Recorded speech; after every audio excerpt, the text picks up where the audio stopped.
Olá, está começando mais um Extra Classe, uma iniciativa do Sindicato dos Professores de Escolas Particulares. O nosso entrevistado do programa de hoje é o jornalista Palmério Doria, autor do livro O Príncipe da Privataria. A obra foi lançada no ano passado e retrata, entre outras coisas, as privatizações do governo do PSDB na década de 90, os bastidores da reeleição do presidente Fernando Henrique Cardoso e o papel da imprensa em relação ao governo tucano. Olá, Palmério, seja bem-vindo, é um prazer recebê-lo aqui em nosso programa. O prazer é todo meu. Certo. Palmério, como é que surgiu a ideia de fazer um livro sobre esses temas? Um presidente da República já está ranqueado naturalmente, né? Mas o Fernando Henrique já estava na nossa mira quando ele desponta como candidato, em 93.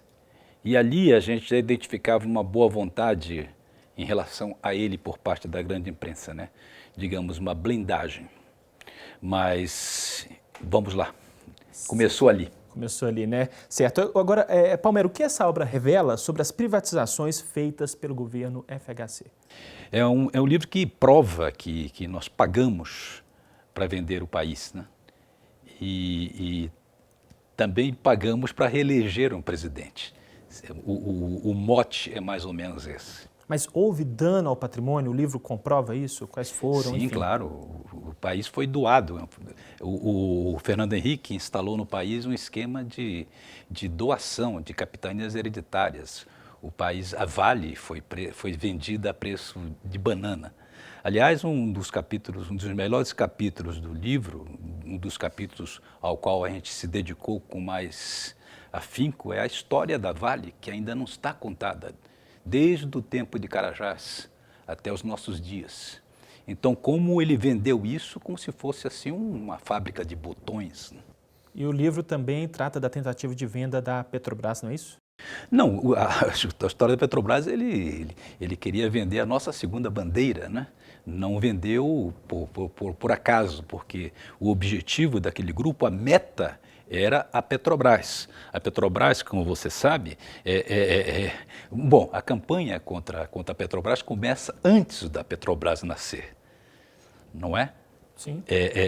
A Standard Oil e os seus grupos, os seus sequazes, a imprensa daquela época, os meios de difusão, tentaram fazer de tudo para que a Petrobras não se viabilizasse. E antes mesmo de chegar ao poder, o Fernando Henrique já bombardeou a Petrobras, ainda no Ministério da Fazenda do governo Itamar, cortando-lhe 52% do orçamento sem justificativa. No poder, ele criou uma lei do petróleo que devia se chamar, na verdade, Lei Fernando Henrique Cardoso, e depois fatiou a empresa para vender como num rodízio, não é? Então você veja a hipocrisia de quando esse grupo do Fernando Henrique, que tenta voltar hoje ao poder, seja qual governo for, se for Aécio, se for Eduardo Campos, Marina, então os homens do Fernando Henrique estão lá todos.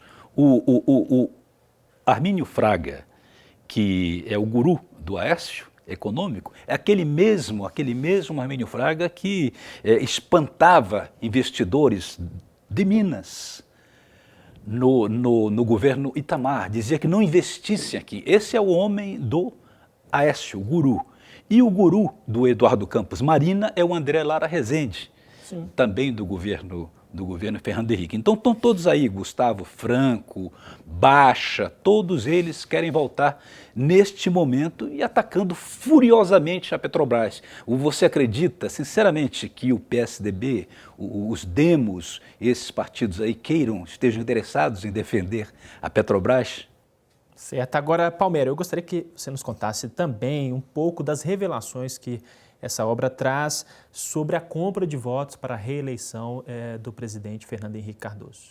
Essa parte é espetacular, porque aí a gente vê a boa vontade da imprensa. O escândalo da reeleição foi denunciado pela CNBB, à época. Então mostrou a farra do boi. Não só compra de deputado, mas favores, concessões de rádio, televisão e tudo mais. Muito bem, a imprensa chegou com um mês de atraso através da Folha de São Paulo e do grande repórter Fernando Rodrigues. Então se provou ali, através de gravações feitas pelo Narciso Mendes, um ex-deputado acreano, que meia dúzia de deputados parlamentares acreanos venderam, foram comprados por 200 mil reais. Hoje seriam 500 mil.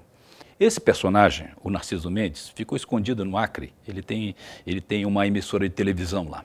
Na época, a identidade dele não foi Não, era o revelada, senhor né? X, mas todo mundo sabia que era o Narciso Mendes. Como sabiam que ele morava no Acre, que estava lá? Esse cara nunca foi procurado. Eu fui lá entrevistá-lo. Quer dizer, é uma questão de iniciativa. Essas empresas que têm tanta grana, tanto poder, não podem mandar um repórter ali. Deixa esse cara na sombra 16 anos. Então, ele é um dos personagens principais desse livro. É um sujeito que fala muito bem, atilado, e faz revelações espetaculares sobre esse episódio. Na verdade, não foram meia dúzia de parlamentares acreanos. Foram 150 deputados. Havia fila para vender voto, fila, em congestionamento de deputado. Agora, multiplique essa grana, por 150. A denúncia não é minha, a denúncia é do Pedro Simon, que está do outro lado hoje em dia, né? Está na oposição, etc. e tal. Não sei se ele vai confirmar isso, mas confirmou a mim, com todas as letras, em entrevista para caros amigos. E indignado com isso tudo, não é? Certo. Agora, Palmeira, o subtítulo do livro é A História Secreta de Como o Brasil Perdeu Seu Patrimônio e Fernando Henrique Cardoso ganhou sua reeleição. Há alguma relação entre esses dois fatos, a venda do patrimônio brasileiro e a reeleição? Não pode ser vendido separadamente. Você não consegue a reeleição sem vender o patrimônio. É que nem suplemento de jornal, não pode ser vendido separadamente. É a mesma coisa. As duas coisas estão interligadas. Uma coisa não aconteceria sem a outra. Havia um compromisso. E a reeleição significaria assim, aqueles tais 20 anos que o Sérgio Mota, o homem forte do governo, tesoureiro, né, o homem das telecomunicações, também ministro das comunicações, o homem todo o lobby da privatização, do desmonte da telecomunicação, né, porque só um burro entrega, como diz Bresser Pereira, só um idiota entrega as telecomunicações para gringos ou assemelhados, né? Muito bem, era um plano de 20 anos que gorou, mas aí o Narciso Mendes mata a charada, o feitiço virou contra o feiticeiro, porque eles tinham um projeto de 20 anos que gorou, dançou, porque na prática existe apenas 5 anos de governo. O estupro, aí é o Mauro Santayana que diz, o estupro foi cometido nos primeiros 5 anos. Os outros 5 anos do segundo mandato foi para costurar, quer dizer, a coisa tinha dançado, o estelionato já estava consumado. Então ali o governo americano, o FMI, o Robert Ruby, secretário do Tesouro, passou a ser o presidente, o Fernando Henrique era o presidente nominal. Nós éramos dominados pelo FMI e as forças de sempre. Certo, Palmeira Dória, eu vou convidá-lo para assistirmos a uma reportagem sobre um dos temas que está no livro, que é a questão das privatizações, e logo em seguida a gente volta a conversar. Vamos lá? Vamos lá. No início dos anos 90, nasceu no Brasil o primeiro ciclo de privatizações, com a constituição de um programa nacional para vender empresas públicas ao setor privado. Entre os anos de 1990 e 1999, estima-se que foram privatizadas 166 empresas brasileiras, gerando a extinção de 546 mil postos de trabalho. Durante o governo de Fernando Henrique Cardoso, do PSDB, essa política foi fortalecida. Segundo especialistas, as privatizações favoreceram um pequeno grupo de empresários e trouxeram prejuízos para a população, entre eles a precariedade dos serviços e o aumento das tarifas em setores estratégicos, como telefonia e energia. Outra privatização emblemática foi a da Vale do Rio Doce, considerada a maior exportadora de minério do mundo. Foram pagos 3,3 bilhões de reais por uma empresa que valia perto de 100 bilhões. Na época, os movimentos sociais lançaram a campanha A Vale é Nossa e organizaram um plebiscito popular, na tentativa de reverter o processo considerado negativo para o país. Foi no governo Fernando Henrique que cerca de 70% do patrimônio nacional, empresas altamente lucrativas, empresas estratégicas para o país, passaram do Estado para mãos privadas.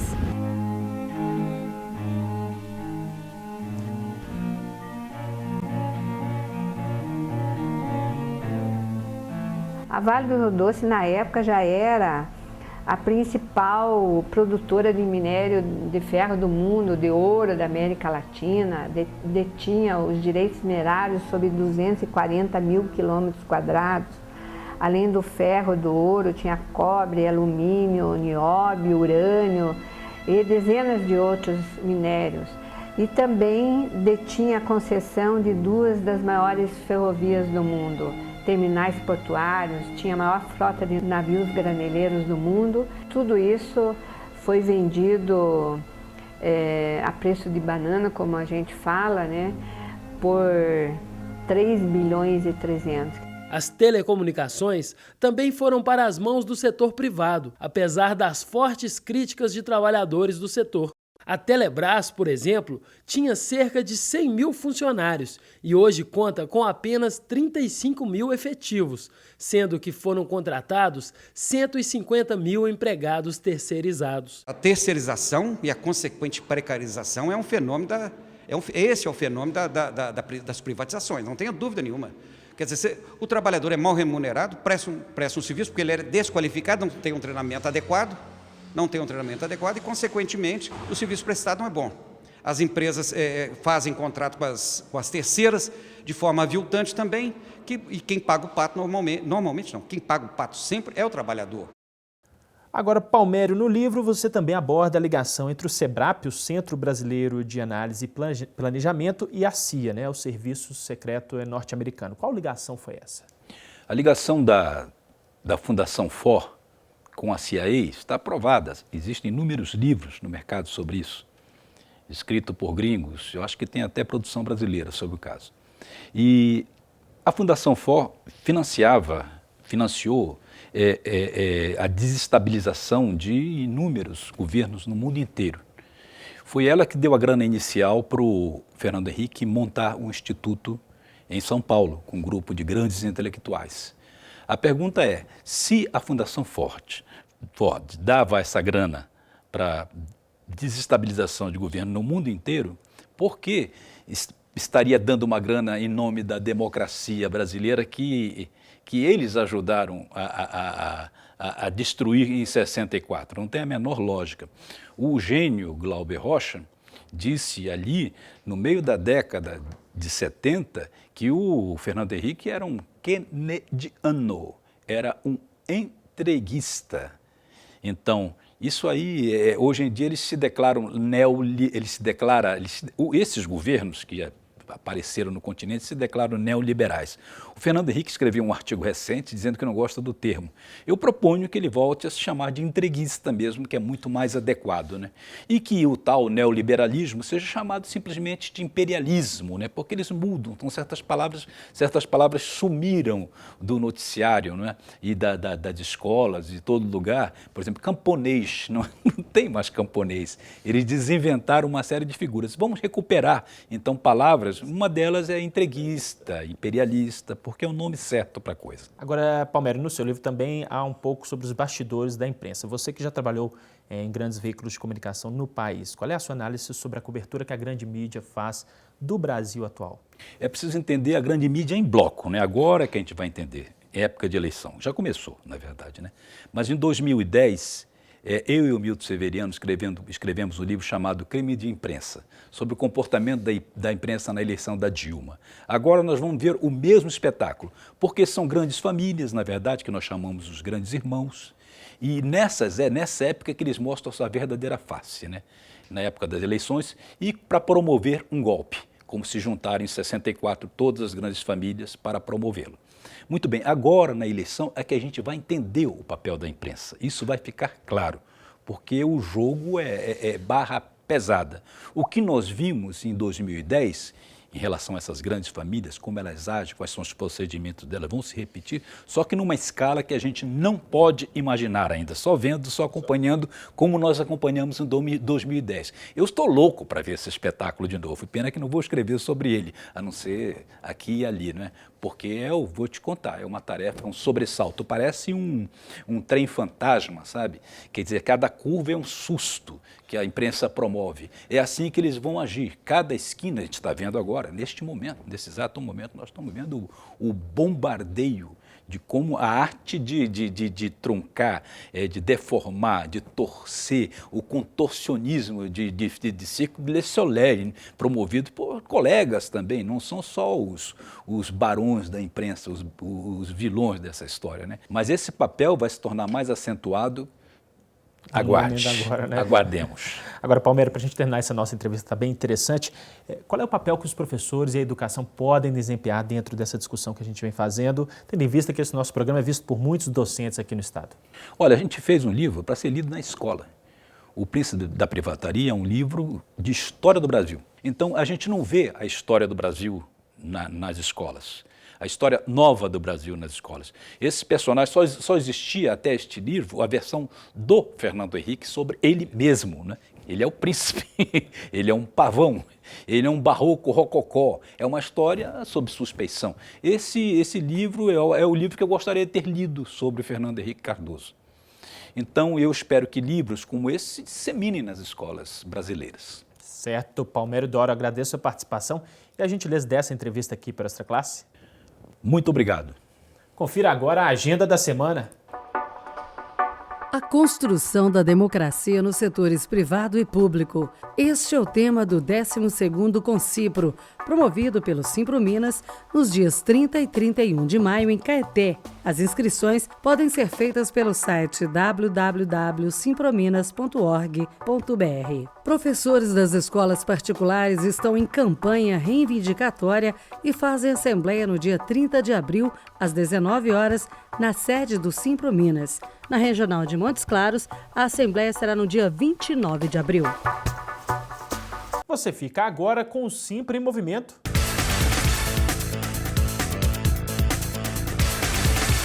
Os professores de escolas particulares de Belo Horizonte e região rejeitaram a proposta do sindicato patronal de 6% de aumento. Os docentes querem 10% de reajuste salarial, entre outras questões relacionadas à valorização da profissão.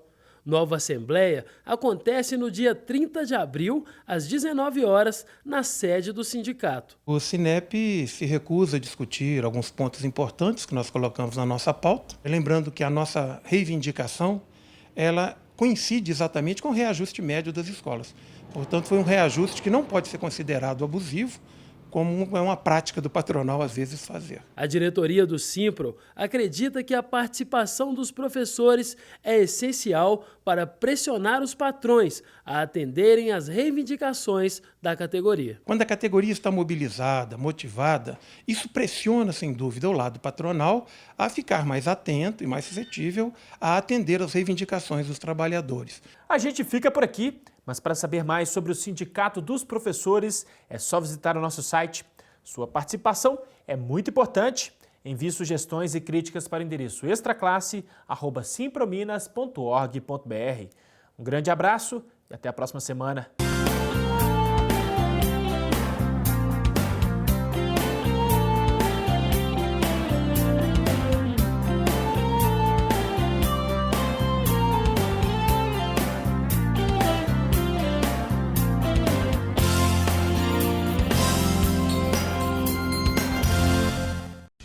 Em 1989, este homem ficou parado para lutar pelos seus direitos. E como ele, muitas trabalhadoras lutaram por igualdade de direitos. Porque às vezes, ficar parado é a única maneira de seguir adiante. Hoje, toda mulher tem seus direitos trabalhistas garantidos. Por isso, a greve é um direito fundamental que deve ser respeitado. Uma campanha, Ministério Público do Trabalho.